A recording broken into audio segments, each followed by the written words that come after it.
बिस्मिल्लाहिर्रहमानिर्रहीम, अस्सलाम वालेकुम। A1 स्टूडियो से मैं हूं आयशा हमीद। शामिल करेंगे हेडलाइंस। जाफर एक्सप्रेस हमले में जख्मी होने वाले 29 अफराद कोयटा मुंतकिल, 16 जख्मी CMH जबकि 13 सिविल अस्पताल लाए गए।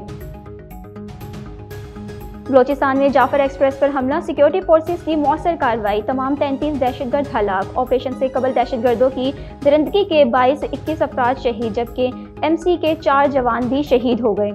ऑपरेशन मुकम्मल, तमाम यरगमान मुसाफिर को बाहिफाजत बाजियाब करवा लिया गया। जाफर एक्सप्रेस पर हमले के बाद यह वाज़ह हुआ कि दहशतगर्द अफगानिस्तान में मौजूद मास्टरमाइंड से राब्ते में थे। क्लियरेंस ऑपरेशन के दौरान इंतहाई महारत और इत्तेहाद का मुजाहिरा किया गया। वज़ीर आज़म आज कोयटा जाएंगे। बलोचिस्तान में अमन-ओ-अमान की सूरत हाल पर इजलास शेड्यूल, दहशतगर्दों से निपटने के लिए अहम फैसला मुतवक्के। जाफर एक्सप्रेस पर हमले से मुतालिक ब्रीफिंग दी जाएगी।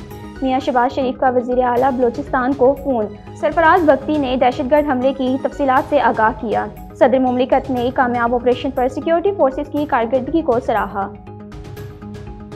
जाफर एक्सप्रेस पर हमला, आइंदा 24 घंटों में फैसला कुन कार्रवाई का इम्कान। वफाकी वज़ीर इत्तलात अतातार ने प्रोग्राम नदीम मलिक लाइव में गुफ्तगू करते हुए कहा कि आज का दिन इंतहाई अहम है। इस मामले पर गहराई से गौर किया जाएगा। उन्होंने कहा कि दहशतगर्दी के खिलाफ जंग अब घर तक पहुँच चुकी है और वज़ीर आज़म से ऑल पार्टीज कॉन्फ्रेंस बुलाने का मुतालबा किया।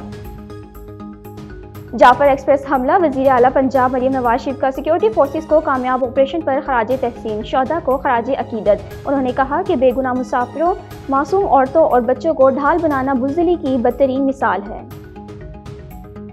A1 न्यूज़ स्टूडियो से फिलहाल कितना ही। मज़ीद खबरों और अपडेट्स के लिए देखते रहें A1 TV। A1 TV, सब पे नजर, अंदर की खबर।